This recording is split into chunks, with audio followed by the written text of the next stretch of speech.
கர்த்தர் உங்களை ஆசீர்வதிப்பாராக. பார்ஸ் ஆஃப் இன்டர்பிரிட்டேஷன்ஸ் என்கின்ற ஆங்கில செய்தியின் தமிழாக்கத்தை கேட்கப் போகிறீர்கள். இந்த வேதப்புரட்டு சொல்கின்றது, 7 இடிகள் என்பவை தூதர்களாய் இருக்கின்றன. அவை மணவாட்டிகளின் தியாஃபனி சரீரங்களாய் இருக்கின்றன. முன்பு அவை அவர்களுடைய ஆத்துமாக்களாக இருந்தன. எல்லாம் சேர்ந்து அதுதான் எடுத்துக்கொள்ளப்படுதலின் விசுவாசம் என்று. அதை கேட்கவே அருவருப்பாய் இல்லையா? இந்த உபதேசம் அது மருத்துவரிடம் கொண்டு சென்று காட்டப்பட வேண்டும். மேலும் நாங்கள் அதை மகத்தான மருத்துவரிடம் கொண்டு செல்கிறோம். 7 இடிகள் தூதர்களாம். நாம் அதை மறுக்கிறோம். அவை மணவாட்டிகளுடைய தியாஃபனி சரீரங்களாம். நான் அதை மறுக்கிறேன்.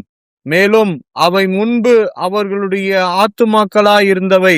அது ஒரு கொள்கை மற்றும் கோட்பாடாக இருக்கின்றது. எல்லாம் சேர்ந்து அதுதான் எடுத்துக்கொள்ளப்படுதலில் விசுவாசமாக இருக்கிறது. இடிகள் தேவ தூதர்களாய் இருக்கின்றன என்கின்ற இந்த கொள்கையை ஆதரிக்கத்தக்க ஒரு வேத வசனம் அடிப்படையோ ஆதாரமோ இல்லை. இந்த கொள்கையை ஆதரிக்கத்தக்கதாக எந்த ஒரு உபதேசமோ அல்லது மேற்கோள்களோ இல்லை.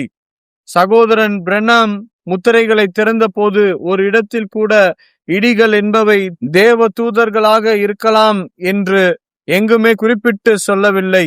எந்த சூழ்நிலையிலும் இந்த வேத புரட்டை ஆதரிக்கும்படியாக சகோதரன் பிரென்னாமின் எந்த ஒரு உபதேசமோ அல்லது மேற்கோள்களோ அங்கே இல்லை.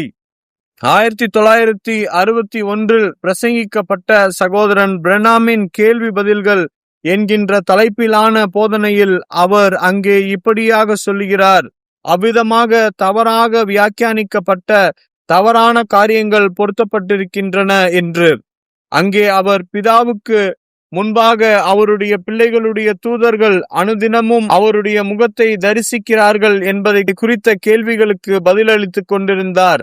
அவர்கள் 1961 பிரசங்கிக்கப்பட்ட அந்த காரியத்தை எடுத்து 7 இடிகளுக்கு பொருத்திவிட்டார்கள். இவ்விதமாக தான் இடிகள் தூதர்களாய் இருக்கின்றன என்று காட்டுகிறதான தவறான வேத புரட்டை அவர்கள் உருவாக்கி இருக்கிறார்கள். இது ஒருபோதும் 7 இடிகளுக்கு பொருத்தப்படவில்லை. வியாக்கியானக்காரர்கள் செய்தியை தவறாக வியாக்கியானிக்கிறார்கள். நீங்கள் எங்கிருந்தோ ஒரு மேற்கோளை எடுத்து வேறொரு பொருளுள்ள சம்பந்தமில்லாமல் கொண்டு வந்து பொருத்தி அதன் மூலமாக ஒரு வெளிப்பாட்டை கொண்டு வந்து ஏதோ ஒன்றை விவரிக்க முயற்சித்தால் உங்களை நீங்களே ஒரு வேத புரட்டனாக ஆக்கிக் கொள்கிறீர்கள். இது ஒருபோதும் 7 இடிகளுக்கு பொருத்தப்படவில்லை. 7 இடிகளை குறித்து சகோதரன் பிரென்னாம் பேசிய பொழுது, கேள்வி பதில்களில் அதை குறித்து அவர் விவரித்த பொழுது, அது உங்களுக்கு கொடுக்கப்பட்டிருக்கின்ற தனிப்பட்ட தூதன் என்று அவர் ஒருபோதும் குறிப்பிடவில்லை. இல்லை, அது ஒரு வேத புரட்டாக இருக்கிறது. இங்கே அவர்கள் சொல்லுகிற இன்னொரு காரியம் என்னவென்றால், வெளிப்படுத்தின விசேஷம் 4ஆம் அதிகாரம் மற்றும் 5ஆம் அதிகாரத்தில் சிங்காசனத்தை சுற்றி இருக்கிற தூதர்கள் அவர்கள் தியாஃபனிகளாம். அவர்கள் மணவாட்டிகளின் சரீரங்களாம். அவர்கள்தான் அந்த 7 இடிகளாம். அந்த தூதர்கள் கூட்டம் முழுவதும் அந்த 4 மற்றும் 5ஆம் அதிகாரங்களில் தேவனை ஆராதித்து தொழுது கொண்ட அந்த தூதர்கள் எல்லாம் நம்முடைய தியாஃபனிகளாம். மேலும் தூதர்கள் எல்லோரும் தியாஃபனிகளாம். இந்த தியாஃபனிகளும் தூதர்களும் இதற்கு முன்பாக தேவன் யோபுவின் புஸ்தகத்தில் 38ஆம் அதிகாரத்தில் தேவபுத்திரர்கள் யாவரும் கெம்பீரித்தார்களே என்று குறிப்பிட்ட அந்த வார்த்தையை கொண்டு அவர்கள் எல்லோரும் ஆத்துமாக்களாக இருந்தார்களாம் என்று அவர்கள் சொல்கிறார்கள். அதுதான் தூதர்களாம். தூதர்களும் அதே காரியமாக தான் இருக்கிறார்களாம். தியாஃபனிகளும் அதுவாக தான் இருக்கிறார்களாம். அது அதே கூட்டம்தான். நான் இந்த வேத புரட்டை அது சாத்தானால் உண்டானது என்றும் பிசாசினுடையது என்றும் மறுக்கிறேன். அவர்கள் தேவனுடைய வார்த்தையை தவறாக பொருத்தி தேவனுடைய தீர்க்கதரிசியை தவறாக மேற்கோளிட்டு மற்றும் வேத வாக்கியங்களை தவறாக வியாக்கியானிக்கிறார்கள். சிங்காசனத்தை சுற்றிலும் இருக்கிற தூதர்கள் தியாஃபனிகளாகவும் மணவாட்டியின் சரீரங்களாகவும் 7 இடிகளாகவும் இருக்கிறார்கள் என்று கூறுகிறார்கள். அது ஒரு பிசாசினுடைய பொய்யாயிருக்கிறது. எப்படி அவர்கள் இது போன்ற ஒரு கொள்கையை கொண்டு வந்தார்கள்? அவர்கள் சகோதரன் பிரென்னாமின் முத்திரைகளின் பேரிலான கேள்வி பதில்கள் என்கின்ற செய்தியிலிருந்து அதை கொண்டு வந்தார்கள். அங்கே சகோதரன் பிரணாம் சரியாக இப்பொழுதே இந்த கட்டிடத்திற்குள் தூதர்கள் சத்தங்கள் மற்றும் வானொலி சத்தங்கள் மற்றும் தொலைக்காட்சி படங்கள் இங்கே நம்மை சுற்றிலும் போய்கொண்டிருக்கின்றன என்று சொன்னார். அவருடைய அந்த சிறு கருத்தின் பேரில் இந்த கொள்கையை உருவாக்கி இருக்கின்றார்கள். இந்த வியாக்கியானங்களின் அதை எடுத்து சகோதரன் பிரணாம் அன்றைக்கு அந்த கூடாரத்திற்குள்ளாக அப்பொழுது இருந்த தூதர்கள் தான் மணவாட்டிக்காக இறங்கி வந்த தியாபனிகள் என்று சகோதரன் பிரணாம் சொன்னதாக நம்மை நம்ப வைக்க பார்க்கிறார்கள். இல்லை, அது ஒரு பொய். சகோதரன் பிரணாம் அந்த கூற்றை 7வது முத்திரையை பிரசங்கிக்கிறதற்கு முன்பாக கேள்வி பதில்கள் என்கின்ற செய்தியில் அதை குறிப்பிட்டார். இவர்கள் சொல்வது போல 7 இடிகளாய் இருந்திருந்தால் சகோதரன் பிரணாமே அவ்விதமாக அவர்கள்தான் 7 இடிகள் என்று சொல்லியிருப்பார் என்று எனக்கு நினைக்க தோன்றுகிறது. இந்த வியாக்கியானிகள் பொய் சொல்லுகிறார்கள். அவர்கள் தீர்க்கதரிசிக்கு முன்பாக துள்ளி குதித்து ஓடுகிறார்கள். அவர்கள் 7 இடிகளாய் இருந்திருந்தால் மற்றும் அந்த சிங்காசனத்தை சுற்றிலும் இருந்த தூதர்கள் அவர்கள் அன்றைக்கு பிரணாம் கூடாரத்தில் இறங்கி வந்த மணவாட்டிகளின் தியாபனிகளாய் இருந்திருப்பார்கள் என்றால் சகோதரன் பிரணாம் அதை தவற விட்டுவிட்டார் என்று எனக்கு சொல்ல வருகிறீர்கள். நீ ஒரு வியாக்கியானியாக மற்றும் ஒரு வேத புரட்டனாக இருந்து கொண்டு சகோதரன் பிரணாம் 7 இடிகளை தவற விட்டுவிட்டார் என்றும் ஆனால் அது உனக்கு கிடைத்து விட்டது என்றும் நீ எனக்கு சொல்ல பார்க்கிறாய். இல்லை, நீ ஒரு அப்போஸ்தலன் என்று சிலர் சொல்லுகிறபடி நீ ஒரு அப்போஸ்தலன் அல்ல என்றும் நீ ஒரு பொய்யன் என்றும் நாங்கள் உன்னை சோதித்து அறிந்து கொண்டோம். அவைகள் இடிகளாய் இருந்திருக்கும் என்றால் மற்றும் சகோதரன் பிரணாம் அங்கே அவருடைய கூடாரத்திற்குள் வந்திருந்த தூதர்கள் வேறொரு பரிமாணத்தில் இருந்து கொண்டு தூதர்களின் செய்கைகளை செய்து கொண்டிருந்திருப்பார்கள் என்று அறிந்திருப்பார் என்றால் அது முத்திரைகள் திறக்கப்படும் போது மாத்திரமல்ல, அந்த தூதர்கள் எல்லா நேரங்களிலுமே அங்கே இருக்கிறார்கள். ஆனால் ஒரு உபதேசத்தை உண்டு பண்ண வேண்டும் என்பதற்காக நீ வெளிப்படுத்தல் 4 மற்றும் 5ஆம் அதிகாரங்களில் உள்ள வேத வசனங்களை மாறாக பொருத்துகிறாய். மேலும் முத்திரைகளின் புஸ்தகம் 458வது பக்கத்திலிருந்து அதற்கு பிறகு உள்ள பக்கங்களிலும் சகோதரன் பிரணாமின் மேற்கோள்களை எடுத்து அது சொல்லாத ஒன்றை அது சொல்லுவதாக நீ சுட்டிக்காட்ட முயற்சிக்கிறாய். ஆனால் நீ ஒரு வேத புரட்டன். உன்னுடைய உபதேசம் நரக குழியிலிருந்து வருகிறதான ஒரு வேத புரட்டாய் இருக்கிறது. நாங்கள் அதை ஏற்றுக்கொள்கிறதில்லை. நாங்கள் தேவனுடைய வார்த்தையை கொண்டு இந்த உபதேசத்தை எதிர்க்கிறோம். சகோதரன் பிரணாம் 7வது முத்திரையை குறித்து அது இன்னும் திறக்கப்படவில்லை என்று அவர் சொல்லும் பொழுது அது உனக்கு தெரியும் என்று நீ உரிமை கோருகிறாய். மேலும் மகத்தான எலியா அந்த 7 இடிகள் இன்னும் வெளிப்படவில்லை என்று சொல்லும் பொழுது அதையும் உனக்கு தெரியும் என்று நீ உரிமை கோருகிறாய். அவர் சொன்னார், அது ஒரு புரியாத பாஷையில் இருக்கிறது, அதை என்னால் வியாக்கியானிக்க முடியாது என்று. அவர் சொன்னார், எனக்கு அது தெரியாது, அது எனக்கு வெளிப்படுத்தப்படவில்லை என்று. அது எங்களுக்கு போதும். சிங்காசனத்தை சுற்றிலும் இருந்த தூதர்கள் தான் இடிகள் என்றும் தியாபனிகள் என்றும் கூறுவதற்காக 1961 1963 பேசப்பட்ட இருவகை தனிப்பட்ட கூற்றுகளை ஒன்றாக இணைப்பது என்பது வேத புரட்டாக இருக்கிறது. வேத புரட்டர்கள் எலியா தீர்க்கதரிசியை காட்டிலும் மேலான ஞானிகளோ வெளிப்பாட்டை பெற்றவர்களோ இல்லை. இல்லை, நாங்கள் மற்ற எல்லா வேத புரட்டர்களோடும் சேர்ந்து இதுவும் ஒரு வேத புரட்டே என்று இதை கண்டிருக்கிறோம். இது சாத்தானுடையது, அந்தி கிறிஸ்துவனுடையது மற்றும் பிசாசினுடையதாயிருக்கிறது. நாங்கள் அதை ஏற்றுக்கொள்ளவில்லை. நாங்கள் இதை எதிர்க்கிறோம். தூதர்கள் ஆத்துமாக்களும் இல்லை, தியாபனிகளும் இல்லை. தூதர்கள் குமாரர்கள் அல்ல, தூதர்கள் தியாபனிகள் அல்ல. எத்தனை பேர் அதை விசுவாசிக்கிறீர்கள்? இந்த உபதேசம் சொல்லுகிறது, அதாவது தூதர்கள் தியாபனிகளாகவும் இருக்கிறார்கள் என்று, இந்த தூதர்கள் ஆத்துமாக்களாகவும் இருக்கிறார்கள் என்று, தூதர்கள் குமாரர்கள் என்று சொல்லுகிறது. உங்களுடைய எல்லா உபதேசங்களிலும் உலகம் முழுவதிலும் உள்ள சிறிய மணவாட்டிக்கு நீங்கள் ஒரு வேத வசனத்தை கூட கொடுக்கவில்லை, ஒரு செய்தியின் மேற்கோள்களையும் கொடுக்கவில்லை. நீங்கள் ஒரு இயந்திர மனிதனைப் போல் இருக்கிறீர்கள். நீங்கள் வெளிப்பாடு இல்லாமல் மோசையை மேற்கோளிடுகிற ஒரு ஆரோனை போல் இருக்கிறீர்கள். இன்றைக்கு உலகம் முழுவதிலும் வெறுமன நம்முடைய மோசையை மேற்கோள் காட்டுகிற ஏராளமான ஆரோன்கள் இருக்கிறார்கள். ஆனால் அவர்கள் தேவனுடைய வார்த்தையின் பேரிலான தெய்வீக வெளிப்பாடு இல்லை. மோசே அந்த பக்கம் திரும்பின உடனே அவர்கள் ஒரு கன்றுக்குட்டியை உருவாக்கி அதை தொழுது கொண்டார்கள். தூதர்களை குறித்து மனிதர்களை குறித்தும் அவர்கள் முற்றிலும் வித்தியாசமான ஜீவன்களாய் இருக்கிறார்கள் என்று தேவனுடைய வார்த்தை போதிக்கிறது. எபிரேயர் 1:1-4 வசனங்கள். பூர்வ காலங்களில் பங்கு பங்காகவும் வகை வகையாகவும் தீர்க்கதரிசிகளின் மூலமாய் பிதாக்களுக்கு திருவுளம் பற்றின தேவன் இந்த கடைசி நாட்களில் குமாரன் மூலமாய் நமக்கு திருவுளம் பற்றினார். இவரை சர்வத்துக்கும் சுதந்திரவாளியாக நியமித்தார். இவரை கொண்டு சகலத்தையும் உண்டாக்கினார். இவர் அவருடைய மகிமையின் பிரகாசமும் அவருடைய தன்மையின் சுரூபமுமாய் இருந்து சர்வத்தையும் தம்முடைய வல்லமையுள்ள வசனத்தினாலே தாங்குகிறவராய் தம்மாலே தாமே நம்முடைய பாவங்களை நீக்கும் சுத்திகரிப்பை உண்டு பண்ணி உன்னதத்திலுள்ள மகத்துவமானவருடைய வலது பாரிசத்திலே உட்கார்ந்தார். இவர் தேவ தூதரை பார்க்கிலும் எவ்வளவு விசேஷித்த நாமத்தை சுதந்திரித்துக் கொண்டாரோ அவ்வளவு அதிகமாய் அவர்களிலும் மேன்மையுள்ளவரானார். எப்படியெனில், நீர் என்னுடைய குமாரன், இன்று நான் உன்னை ஜெனிப்பித்தேன் என்று நான் அவருக்கு பிதாவாய் இருப்பேன், அவர் எனக்கு குமாரனாய் இருப்பார் என்றும் அவர் தூதர்களில் யாருக்காவது எப்போதாகிலும் சொன்னதுண்டா? எபிரேயர் 1:13 மற்றும் 14 வசனம். மேலும் நான் உம்முடைய சத்துருக்களை உமக்கு பாதப்படியாக்கி போடும் வரைக்கும் நீர் என்னுடைய வலது பார்சத்தில் உட்காரும் என்று தூதர்களில் யாருக்காவது எப்போதாகிலும் அவர் சொன்னதுண்டா?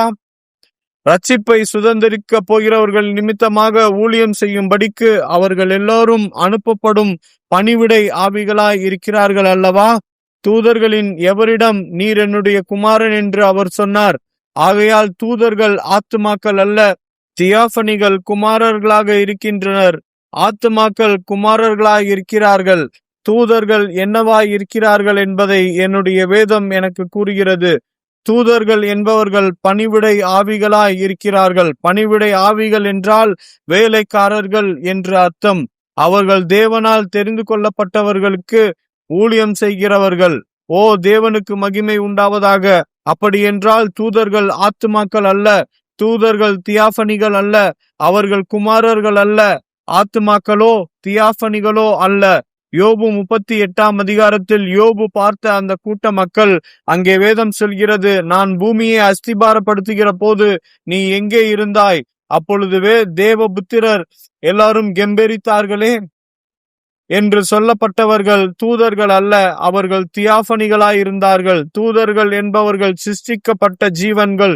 தியாபனிகள் நித்தியமான ஜீவன்களாய் இருக்கின்றன. ஆமையா, தியாபனிகள் என்பவை தேவனிலிருந்து கலன்று பிரிந்து வெளியே வந்தவை. ஆனால் தூதர்கள் சர்வ வல்லமையுள்ள தேவனால் சிருஷ்டிக்கப்பட்டவர்கள். ஆகையால் தூதர்கள் குமாரர்கள், ஆத்துமாக்கள் அல்லது தியாபனிகள், 7 இடிகள் அல்ல. மேற்கோள்: இனத்தான் மீட்பர் 1960. தேவனுக்கு முன்பாக அதிக அதிகாரம் பொருந்தியவர்கள் யார்? ஒரு தூதன் என்பவன் யார்? ஒரு தூதன் என்பவன் ஒரு வேலைக்காரனாக இருக்கிறான். அது சரி, அவர்கள் அவருடைய வேலைக்காரர்களாக இருக்கிறார்கள். நீங்கள் என்னவாய் இருக்கிறீர்கள்? அவருடைய குமாரரும் குமாரத்தியுமாய் இருக்கிறீர்கள். பரலோகத்தில் யாருக்கு அதிக அதிகாரம் இருக்கிறது? கிருபையினாலே ரட்சிக்கப்பட்ட ஒரு பாவிக்கா, அல்லது அவருடைய வலது பாரிசத்தில் நிற்கின்ற ஒரு பலமுள்ள தூதனுக்கா? பரலோகத்திலே யாருக்கு அதிகமான அதிகாரம் உண்டு?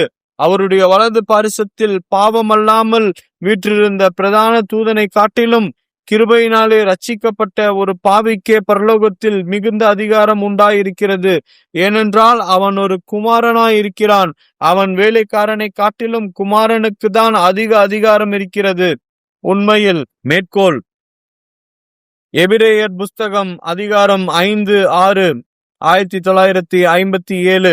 நீங்கள் ஒருபோதும் ஒரு தூதனாய் இருக்க போவதில்லை. தேவன் தூதர்களை உண்டாக்கினார், சிருஷ்டித்தார். ஆனால் தேவன் மனிதனை உண்டாக்கினார். சரியாக இங்கே இது நான் சொன்னதை ஆதரிக்கிறது. தியாபனிகள் நித்திய சிருஷ்டிகளாய் இருக்கின்றனர். தூதர்களோ சிருஷ்டிக்கப்பட்ட ஜீவன்களாய் இருக்கிறார்கள். தூதர்கள் குமாரர்கள் அல்ல, அவர்கள் தியாபனிகளின் பணிவிடைக்காரர்களாய் இருக்கிறார்கள். ஓ, தேவனுக்கு மகிமை! அவர்கள் குமாரர்களுடைய வேலைக்காரர்களாய் இருக்கிறார்கள். அவர்கள் தியாஃபனிகளுடைய வேலைக்காரர்களாய் இருக்கிறார்கள். ஆகவே நீங்கள் உங்கள் நூலை இங்கேதான் சிக்கலாக்கிக் கொள்கிறீர்கள். திருவாளர் வியாக்கியானியே, திருவாளர் வேத புரட்டரே, நீங்கள் உங்களுடைய நூலை நேராக்கிக் கொள்வது உங்களுக்கு நல்லது. நீங்கள் தேவனுடைய வார்த்தையையும் இந்த மணி நேரத்தின் செய்தியையும் தவறாக வியாக்கியானிக்கிறீர்கள். உங்களுக்குள் ஒரு பொல்லாத ஆவி இருக்கிறது. அது ஒரு பிழையின் ஆவியாக இருக்கிறது. மனம் திரும்பி உங்களுடைய பொல்லாத வழிகளை விட்டு திரும்புங்கள். உங்களுடைய பெருமை பிடித்த இருதயத்தை தாழ்த்துங்கள். மேற்கோள்: தேவனோடு கலந்துரையாடல், 1960. தூதர்கள் தியாஃபனிகளாய் இருக்கவில்லை. அந்த தூதனை இப்பொழுது கவனியுங்கள். இப்பொழுது அவன் என்ன செய்தான் என்று கவனியுங்கள். எந்த ஒரு பிழையுமின்றி நம் எல்லோருக்கும் நன்றாக தெரியும் அது ஒரு தூதன் அல்ல என்று. அது தேவனாகவே இருந்தது. அது ஒரு தியாஃபனியா இருந்தது. ஆபிரகாம் அவரை ஏலோகிம் என்று அழைத்தான். சகோதரன் பிரென்னாம் தியாஃபனியை தூதனில் இருந்து பிரித்து காண்பித்து அவர் சொன்னார், ஆபிரகாமிடம் வந்தவர் ஒரு தூதன் அல்ல, அவர் ஒரு தியாஃபனியா இருந்தார் என்று. அது சரியா? ஒரு மாம்ச சரீரத்தில் வந்த ஒரு தியாஃபனி. அந்த மாம்ச சரீரம் மாட்டிறைச்சியை சாப்பிட்டு பாலை குடித்தது. ஆம், அதன் பிறகு அவர் போய்விட்டார். ஆகவே தியாஃபனி மனித சரீரத்தை எடுத்துக்கொண்டு அவர் அங்கே உட்கார்ந்து அதை புசித்த பிறகு காணாமல் போய்விட்டார். அதற்கு முன்பு எங்கிருந்தாரோ அந்த இடத்திற்கு திரும்பி போய்விட்டார். மேற்கோள்: கேள்வி பதில்கள், 1959. பூமிக்கு அஸ்திபாரம் போடுவதற்கு முன்பாக அங்கே நாம் ஆவிகளாய் இருந்தோமா? இல்லை, அப்பொழுது நாம் ஒன்றுமாக இருக்கவில்லை. நாம் அவருடைய சிந்தையில் ஒரு எண்ணங்களாய் மாத்திரமே இருந்தோம். ஆதியிலே தேவன் மனிதனை தம்முடைய சொந்த சாயலில் சிருஷ்டித்த போது அவர் அவனை தியாஃபனியாய் சிருஷ்டித்தார். சகோதர சகோதரிகளே, அதன் பேரில் நான் ஒன்றை உங்களுக்கு சொல்லட்டும். யோவான் 1:1 அது லோகோஸாக இருந்தது. கிறிஸ்து காட்சியில் தோன்றின அதே நேரத்தில் தான் தியாஃபனிகளும் காட்சியில் வந்தன. நாம் மேலும் சகலமும் அவரை, கிறிஸ்துவை கொண்டே உண்டாக்கப்பட்டது. தியாஃபனிகளின் தேவனிலிருந்து கலன்று பிரிந்து வெளியே வந்த பிறகுதான் தூதர்கள் உண்டாக்கப்பட்டனர். ஒரு தூதனும் ஒரு தியாஃபனியும் வித்தியாசமான ஜீவன்களாய் இருக்கின்றன. உங்கள் குப்பைகளை எங்கள் தொண்டைக்குள் திணிக்க முயற்சிக்காதீர்கள். அது எங்களுக்கு வேண்டாம். சகோதரன் பிரென்னாம் என்ன சொன்னாரோ அதுதான் எங்களுக்கு வேண்டும். வேதம் என்ன சொன்னதோ அது மாத்திரமே எங்களுக்கு வேண்டும். உங்களுடைய கூலங்களை அந்த சபையிலிருந்து விலக்கி வையுங்கள். உங்கள் கூலங்களை தேவனால் தெரிந்து கொள்ளப்பட்டவர்களிடமிருந்து விலக்கி வையுங்கள். மேற்கோள்: சபைக்கால புஸ்தகம். தூதர்கள் ஆவிகள் அல்ல, தூதர்கள் ஆத்துமாக்கள் அல்ல. இல்லை, அப்படி என்றால் ஆத்துமாக்களின் முற்பிறவியை குறித்து நீங்கள் நம்ப வேண்டும். நாம் முன்பு ஆத்துமாக்களாய் இருந்தோம், தூதர்களாகவும் ஆவிகளாகவும் இருந்தோம் என்று நீங்கள் சொல்வீர்களானால் நீங்கள் ஆத்துமாக்களின் முற்பிறவியை குறித்து பேசிக்கொண்டிருக்கிறீர்கள். இந்த செய்தி ஆத்துமாக்களின் முற்பிறவியை குறித்து போதிக்கவில்லை. அந்த மார்மோன் உபதேசமாகிய ஜென்ம பிறவி என்கின்ற காரியத்தை நான் விசுவாசிப்பதில்லை. அப்படி என்றால் அது மறு அவதாரத்தையும் ஆத்துமா மறுபிறவி எடுப்பதையும் தான் நம்புவதை போலாகும். நாம் எல்லோரும் உலகத்துக்கு அஸ்திபாரம் போடுவதற்கு முன்பாக ஆத்துமாக்களாய் இருந்தவர்கள் என்று ஒரு மனிதன் சொல்வானானால் அவன் ஒரு மார்மோனாய் இருக்கிறான். நீ போய் ஒரு மார்மோன் சபையை சேர்ந்து கொள்ள வேண்டியதா இருக்கிறது. நீ ஒரு மார்மோனை போன்ற வேத புரட்டனாய் இருக்கிறாய். என்னுடைய தீர்க்கதரிசி எந்த ஒரு மார்மோன் உபதேசமாகிய ஆத்துமாக்களின் முற்பிறவி, மறு அவதாரம் அல்லது ஆத்துமாக்களின் அடுத்த பிறவி போன்ற காரியங்களை விசுவாசித்ததில்லை. சரீரம் எப்படி தாயின் கருவில் உருவாக்கப்பட்டதோ அதே போல் ஆத்துமாவும் உருவாக்கப்பட்டது. அந்த இயற்கையான சரீரத்திற்குள்ளாக செல்லும்படியாக அங்கே ஒரு ஆவிக்குரிய சரீரம் உண்டாக்கப்பட்டது. அப்படிதான் மல்கியா 4 கற்பித்திருக்கிறார்.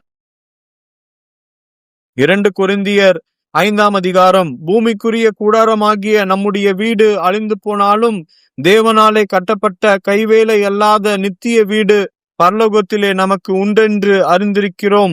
நீங்கள் போக போகின்ற உங்களுடைய தியாஃபனி அதுதான். நீர் காரியத்தை போட்டு குழப்பிக் கொள்கிறீர் திருவாளரே, வேத புரட்டரே.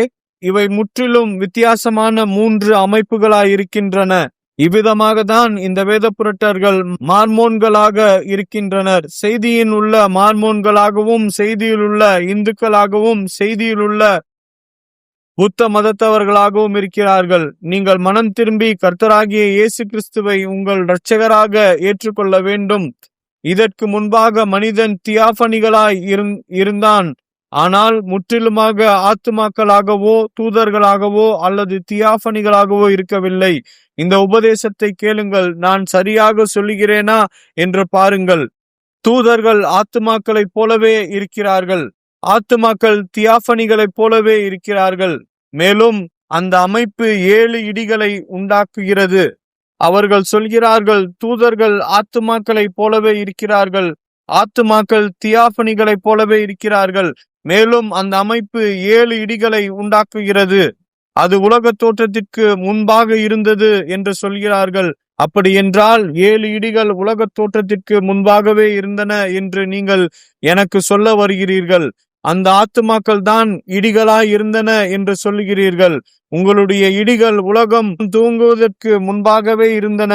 என்னுடைய இடிகள் இங்கே சரியாக இந்த பூமியில்தான் சம்பவித்தன. வெளிப்படுத்தல் 10ஆம் அதிகாரம் 1ஆம் வசனம் சொல்கின்றது, பின்பு பலமுள்ள வேறொரு தூதன் வானத்திலிருந்து இறங்கி வர கண்டேன். அவன் வாயிலிருந்து 7 இடிகள் புறப்பட்டு சென்றன. இடிகள் ஒருபோதும் வானத்தில் உண்டாகவில்லை. அவை சரியாக இங்கே பூமியின் மேலேதான் உண்டாயின. தேவனுக்கு மகிமை உண்டாவதாக. மேலும் அது கர்த்தராகிய இயேசு கிறிஸ்துவின் 2வது வருகையாக இருக்கிறது. அது உங்களுடைய 7 இடிகளின் உபதேசமாகிய 7 இடிகள் தூதர்கள் என்றும் தியாபனிகள் என்றும் மற்றும் ஆத்துமாக்களாய் இருக்கிறார்கள் என்பதும் ஒரு பொய்யான கூற்று, வஞ்சனையானதுமான கேட்டுக்கேதுவான வேத புரட்டான உபதேசமாய் இருக்கிறது என்பதை நிரூபிக்கிறது. அதை எங்களால் விழுங்க முடியாது. எத்தனை பேர் ஆமேன் என்று சொல்கிறீர்கள்? அதற்காக அவருக்கு ஒரு துதிபலியை ஏறெடுங்கள்.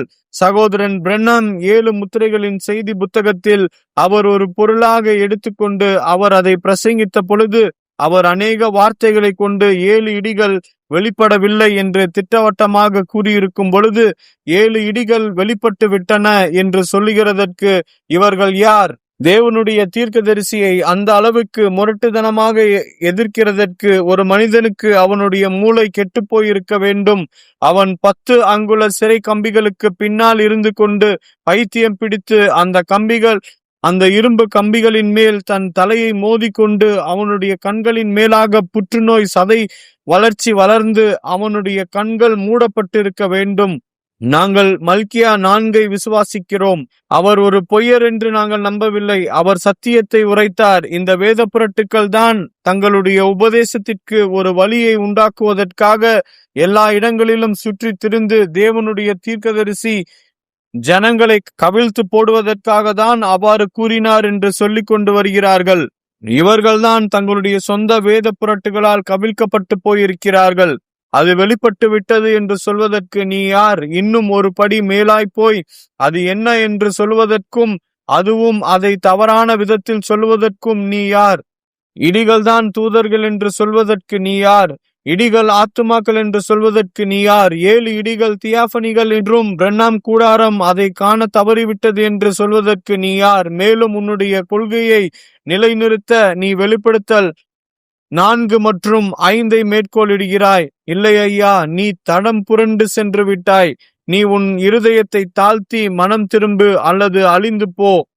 ஆம் ஐயா, இந்த காரியங்கள் எல்லாம் ஒன்று திரட்டினால் அதுதான் எடுத்துக்கொள்ளப்படுதலின் விசுவாசம் என்று சொல்லப்பட்டது.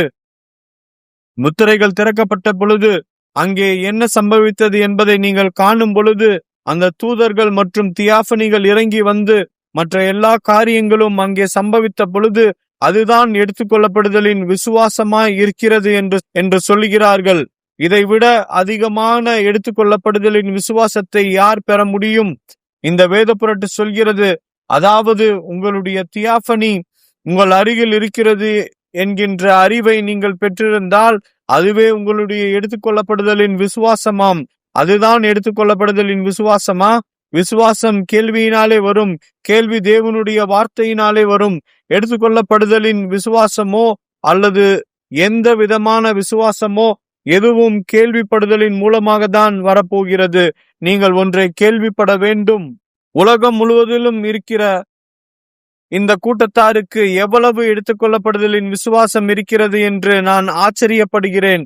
நாம் 1963 சகோதரன் பிரண்ணாம் யார் இந்த மெல்கிசதேக்கு என்கின்ற செய்தியை பிரசங்கித்த போது தியாபனிகளை குறித்து அதில் அவர் சொல்லியிருந்து இவ்வளவு நாட்களாக நாம் அதை குறித்து அறிந்திருக்கிறோம் இல்லையா?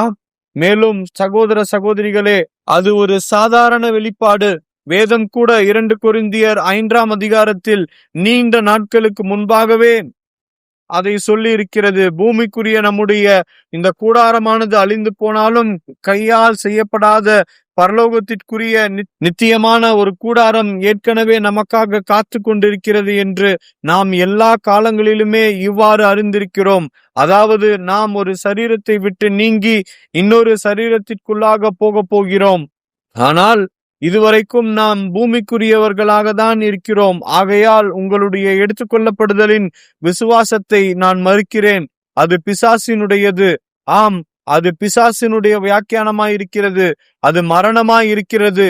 எடுத்துக்கொள்ளப்படுதலின் விசுவாசத்துக்கு பதிலாக நீங்கள் மனவாட்டியின் ஆத்மாவை முறித்து போட முயற்சிக்கிறீர்கள். அவர்கள் சிலர் எடுத்துக்கொள்ளப்படுதலின் விசுவாசத்திற்கு பதிலாக முறித்து போடும் விசுவாசத்தை தான் பெற்றிருக்கிறார்கள். ஓ ஆம், அவர்களுக்கு முறித்து போடும் விசுவாசம் தான் இருக்கிறது. அவர்கள் ஜனங்களுடைய ஆத்துமாக்களை முறித்து போடுகிறார்கள். எடுத்துக்கொள்ளப்படுதலின் விசுவாசத்திற்கு பதிலாக முறிந்து போடும் விசுவாசம்தான் உங்களுக்கு இருக்கிறது. ஓ ஆம், இந்த வெளிப்பாடு உன்னையும் உன்னுடைய வேத புரட்டையும் கொள்கையையும் கோட்பாட்டையும் முறித்து போட போகிறது. ஆம் ஐயா, அங்கேதான் நாம் இருக்கின்றோம். ஆகவே இதை கேட்டு நீங்கள் அதை விட்டு நீங்கள் மனம் திரும்புங்கள். கர்த்தர் உங்களை ஆசீர்வதிப்பாராக.